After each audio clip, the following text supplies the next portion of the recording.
Bonjour ou bonsoir les gars. Tout d'abord, je tiens à m'excuser pour le fait que je sois le plus mauvais youtubeur de tous les temps, dans le sens où je laisse attendre mes sujets. Je suis vraiment désolé, je suis le pire des salopards. Bref, aujourd'hui je voulais parler d'un thème particulier. C'est le mal de dos. Parce que dans le game, entre guillemets, dans cet univers-là, il y a beaucoup de gens qui parlent de leur succès, leur pseudo-succès, de leur physique, de leur réussite, de leurs entraînements, blabla, mais ils parlent pas de leur douleur, ils parlent pas de leur galère, ils parlent pas de ce qui est mauvais en fait. Donc je vais parler du mal de dos parce que c'est ce qui m'a touché le plus, c'est ce qui m'a freiné le plus en tant que power builder en fait. C'est vraiment ce qui m'a emmerdé quasi dès le début, qui m'a niqué, enfin c'est un peu ce qui m'a niqué dans le début de ma progression. Là je suis dans un endroit assez particulier, un endroit où je me suis déjà filmé avant. Mais anyways, cette vidéo je la fais parce que beaucoup de gens souffrent, beaucoup de gens ont des problèmes, mais se taisent et continuent à s'entraîner. Et donc c'est ce qui fait que ces gens-là sont faits pour ce sport. Et je me suis niqué la semaine dernière, le dos. Donc ma sciatique est repartie. Moi je suis un mec qui fait des sciatiques très souvent malheureusement. À la moindre erreur, j'ai mal au dos. Mais je me suis remis très vite. Et je vais vous donner du coup mes petits tips, mes petits conseils pour vous remettre le plus vite possible d'un problème de dos. Ou du moins, on peut pas dire vous remettre du problème de dos, mais éviter que le problème de dos vous pourrisse votre vie et vos entraînements. Et faire en sorte que vous puissiez continuer les gros exos de masse et de power quoi, en fait, sans avoir de soucis particuliers dans le futur. Tout d'abord le mal de dos, les lombalgies, les sciatiques, les hernies, etc. Ça arrive, en général, ça arrive forcément parce qu'il y a un problème. Ou plusieurs problèmes en fait. En grand 1, pas ou peu d'échauffement. Ouais, j'ai pris des notes parce qu'il y a des trucs que je vais oublier, sinon je suis défoncé. J'ai fait une séance en début d'après-midi. Là, j'ai fait mes épaules ce soir. J'ai divisé le truc en deux histoire de pas trop me fatiguer. J'avais pas trop le temps. Donc voilà. Oh putain, mon épaule brûle, c'est affreux. Donc pas ou peu d'échauffement. Moi, je vois des mecs arriver à la salle, ils arrivent, clac, ils mettent 60, 80 ou 100 kilos sur une barre de développé couché ou je sais pas quoi. Et hop, on commence. Non, non, tu fais pas ça quand t'arrives. Tu t'échauffes un minimum, les lombaires, tu t'échauffes les muscles, les articulations, tu fais un échauffement technique, tu fais un échauffement de tout le bordel, quoi. Tu sais, c'est bien, hein, admettons, je sais pas, moi, t'as une Ferrari, jamais tu démarras en cinquième. Ta Ferrari, elle servira à rien, tu rouleras pas avec si tu passes pas la première. Bah là, c'est pareil, le corps, c'est exactement la même chose. Donc les mecs qui oublient l'échauffement, grave erreur, grave erreur. Point numéro 2, toujours dans le comment ça arrive, la technique. Donc dès que t'as un problème technique, je change de main, putain mes épaules brûlent à mort, c'est le mec fast twitch as fuck. Euh, technique de merde. Technique de merde, pour le peu que t'as un dos rond, pour le peu que t'as une petite fatigue, pour le peu que t'es stressé, ça peut arriver, pour le peu que ça va pas dans ta vie, ou que t'es pas concentré, ben, tu peux te niquer facilement, tu peux te défoncer, et ça peut être le dos facilement, ça peut être comme les épaules, tout dépend de la morphologie que vous avez, c'est toujours pareil. En général, ça vient à cause d'une mauvaise technique et d'un mauvais échauffement, en général. Mon troisième point, c'est, enfin, je vais rassembler les deux ensemble, la diète et une mauvaise supplémentation. En général, quand les mecs ont une diète à chier, que la supplémentation elle est plutôt acidifiante qu'autre chose. C'est le mec avec ses 8 scoops de whey par jour, trop de protéines, pas assez de gras, des glucides, un indice glycémique élevé toute l'année, c'est pas top. Mais on reviendra là-dessus sur une autre vidéo justement que je vais faire à part. Là c'est vraiment une vidéo courte entre guillemets. Et donc je vais pas m'attarder là-dessus trop longtemps quoi. En point numéro 2, comment réagir. Moi en général quand j'ai extrêmement mal au dos, soit ça se passe super vite, soit vraiment je douille et j'arrive quasi plus à marcher là. Je suis vraiment bloqué, j'arrive plus à faire mes mouvements correctement. C'est vraiment la merde. C'est vraiment la merde. Euh, J'ai envie de dire, ne pensez pas à la douleur. Ne pensez pas au moment. Pensez à ce qui va venir. Euh, il faut se focus sur d'autres choses. Putain, je tremble, c'est pas bon. Comme je le disais, il faut se focus sur d'autres choses. Cherchez d'autres intensités. Essayez de progresser sur d'autres muscles que vous avez délaissés pendant un moment. Restez pas là à vous dire mon Dieu, je vais plus faire de soulevé de terre, le squat c'est fini, j'ai mal au dos. Restez positif à fond. Vous allez voir qu'au final, vous allez être gagnant à 2000% parce qu'en fait, votre positivité va vous réparer votre blessure plus vite. Ce qu'il faut, c'est vraiment se focaliser sur l'envie de revenir. L'envie de repartir sur ce mouvement que vous aimez fort, le squat, le soulevé de terre, ce que vous voulez, peu importe sur quoi vous êtes un peu démonté.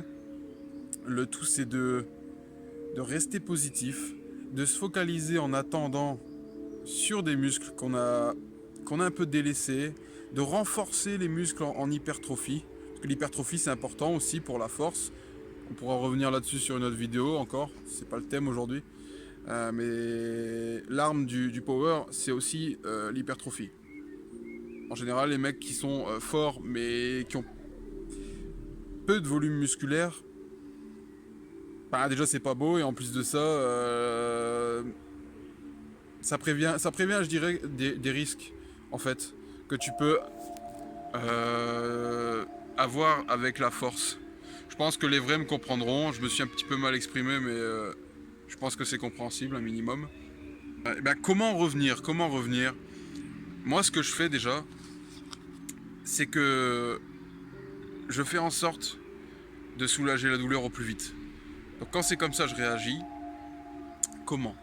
Douche chaude et froide. Froid, froid, chaud, froid, chaud, froid. J'alterne tout le temps en fait. Anti-inflammatoire au début, ensuite je me focalise un peu plus sur la diète. J'essaie d'avoir une diète un peu moins acide et donc plus alcalinisante, basique si vous préférez. Donc quand c'est comme ça, je me demande pas si je vais revenir, mais plutôt quand et comment. Et de toute manière, je vais revenir. Donc, en troisième point, comment revenir? Revenir sur les exos que vous avez délaissés. Tout d'abord, ne vous focalisez pas sur votre soi-disant pseudo perte de force, perte de masse, ce que vous voulez. Si vous continuez à vous entraîner correctement, il n'y a pas de raison. Si votre diète est correcte, si vous avez une supplémentation à peu près correcte, vous allez rien perdre. Vous allez rien perdre et vous allez revenir plus vite en plus. Donc en attendant, si admettons vous êtes bloqué du dos, si vous avez du mal vraiment à avoir une certaine amplitude, ça vous tue quoi vraiment, ne cherchez pas à continuer l'exo, passez à un exo alternatif. Tu vois, à la place, tu fais un peu de presse à cuisse, tu fais un peu de rack pull à la rigueur si tu y arrives, mais évitez de trop grosses tensions sur les lombaires ou sur la jambe qui est endommagée par la sciatique ou ce que vous voulez. Laissez vos nerfs se reposer, laissez-vous le temps, essayez de remplacer ces exos-là par autre chose. Et même si ça prend 1 mois, 2 mois, 6 mois, 8 mois comme ça m'est arrivé, je suis toujours revenu. Je suis toujours revenu. Le plus important, c'est pas de... Ouais, donc le plus important, c'est pas de se dire oui, oh, bah, je vais perdre en force, machin. Il faut que je sois gros, absolument, il faut que je sois fort. Il y a de l'ego là-dedans, ok, il y a de l'ego, mais vous allez combattre l'ego par le mental en fait. C'est par la douleur en fait que tu apprends, enfin que tu commences à développer une certaine spiritualité de ce sport-là et que tu commences à être un peu plus sage au fur et à mesure des années, par ta pratique, par tes douleurs, par la vie de tous les jours, par les aléas de la vie. Donc le principal c'est de ne pas se laisser abattre, d'essayer de trouver des moyens pour continuer de progresser, de remplacer des exos pour mieux revenir après quoi. En numéro 4, bouger. Bouger. Il y a une campagne en ce moment, je ne sais pas si vous avez fait attention, mais à la radio ou à la télé, ou même au bord des pharmacies en général, vous pouvez voir des espèces de panneaux avec écrit dessus le mal de dos, un truc dans le genre, le mal de dos, le premier remède, c'est le mouvement, un truc comme ça. Et ouais, ils ont raison. Ils se sont aperçus 40 ans plus tard qu'en fait, il fallait bouger pour réirriguer toutes les parties endommagées du corps. Et ça, c'est vrai. Parce que quand t'as mal au dos, le fait de rester assis, c'est horrible. Parfois, le fait de rester allongé, c'est horrible aussi. Bougez, clairement bougez. Allez marcher, promenez-vous. Si vous pouvez faire du vélo, faites du vélo. Faites des choses qui vont vous permettre de réirriguer la zone en sang. Le fait de marcher, ça amène déjà un flux sanguin dans les lombaires. Donc rien qu'à marcher 2, 3, 4, même plus de kilomètres par jour, ça va vous aider vraiment à récupérer plus vite. Personnellement, en bossant dans le bâtiment, je récupère plus vite. C'est ridicule, mais je récupère plus vite. Et pourtant, je suis obligé de me baisser, de ramasser des charges lourdes toute la journée, c'est une vraie merde. Et pour autant, le fait de bouger, ça va vraiment vous aider à vous remettre plus vite. Vraiment. Pour récupérer plus vite également, massage. Des crèmes anti-inflammatoires avec des herbes. C'est vraiment des trucs naturels. Là, bon là j'ai rien sur moi, je peux pas montrer ça, mais il y a vraiment pas mal de bonnes choses. Ouais, les douches froides. Les douches froides, c'est vraiment la base. C'est anti-inflammatoire, c'est mon premier anti-inflammatoire. Boire beaucoup d'eau, manger beaucoup de fruits et légumes. Mais ça encore à la rigueur, ça serait le thème d'une autre vidéo. J'ai envie de parler toujours du mal de dos en fait. Comment manger quand on a mal au dos, comment se supplémenter quand on a mal au dos. Ça sera le thème d'une autre vidéo prochainement. D'ailleurs, par ailleurs, je suis en partenariat avec Prozis. Je vais pas les présenter, Prozis. Vous connaissez Prozis, c'est les numéros 1. Vous connaissez le blabla, code NOLEX. Comme ça, j'ai 10%, vous avez 10%. Ça me permet de tester de nouveaux produits et de vous les présenter par la suite. Donc si vous voulez me soutenir, c'est le moment. Je suis pas un marchand de tapis, c'est pas des marchands de tapis non plus. Chez eux, c'est de la qualité. J'ai eu l'occasion de tester pas mal de produits. Et j'en présenterai peut-être, du moins si ça intéresse. Je vais avoir tendance à présenter... Putain, je change de main. Ah, j'ai plus d'épaule. Je vais tenter de présenter des produits que tout le monde ne connaît pas, mais qui peut énormément servir en force et en bodybuilding. Et donc j'en profiterai pour le faire. Concernant les suppléments donc, et la diète, je le présenterai dans une autre vidéo, concernant le mal de dos bien sûr. En attendant, je vais vous laisser là et puis encore désolé pour le retard de mes vidéos. Je sais que beaucoup de mecs, et je suis même étonné, il y a pas mal de mecs qui m'envoient un message privé. Mais c'est quand que tu refais des vidéos? C'est quand? Donc ça fait plaisir. Ça fait plaisir. Donc je suis en train de défoncer le tronc d'arbre sur lequel je suis assis. Le mec il se fait péter par un tronc d'arbre. Bon, petit bonus de fin. Les gens vont me demander, oui t'as mal au dos, mais comment tu t'es fait mal au dos la semaine dernière ou le mois dernier ou... Un soulevé de terre gros. Soulevé de terre. Bah ouais. Je faisais une série de 6 à 270 en sumo. Ça passait trop bien. Même trop bien.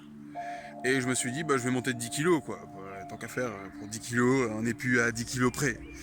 Donc je fais une rep, tout va bien. Et puis à partir de la deuxième rep, arrivé au milieu du mouvement, grosse tension dans le dos. J'ai vraiment eu l'impression qu'en fait du jus sortait d'une de mes vertèbres. Donc voilà, je suppose que c'est l'effet d'une hernie, mais ensuite je me suis relevé, j'ai essayé de réchauffer les lombaires, mais bon, ça pique, tu vois, ça pique. Et donc je me suis remis en à peu près une semaine. Comme ma technique était très bonne, j'avais le dos super droit, j'ai limité un peu la casse. Et je pense que c'était une grosse fatigue et beaucoup de stress. J'étais vraiment stressé et angoissé ces derniers temps, alors du coup, je me suis niqué. Voilà. C'est des choses qui arrivent, mais au final, tu te rends compte que ça te fait grandir. Vraiment, ça te fait grandir et tu commences à te trouver de nouvelles priorités, je dirais, dans ce sport.